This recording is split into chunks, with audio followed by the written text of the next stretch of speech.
जत नगरपरिषद निवडणुकीसाठी आज अर्ज माघारी घेण्याची शेवटची तारीख होती।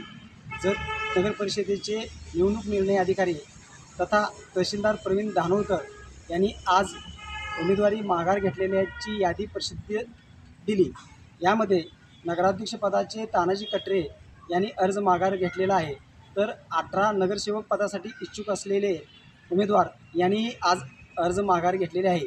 यामध्ये ओंकार बंडगर, आसिफ सय्यद, आशुतोष कांबळे, श्रुतिक कांबळे, सलीम गौंडी, शिवकुमार तंगडी, हुसेन हैदराबादे, तानाजी कटरे, सुनील माळी, राहुल कोळी, उत्तम चव्हाण, एकनाथ मळगे, शारदा तोडकर, प्रमोद डोळी, आमिर नदाब, रमजान नदाब, शबाना अपराज आणि आरती वास्टर अशा 18 जणांनी माघार घेतलेली आहे।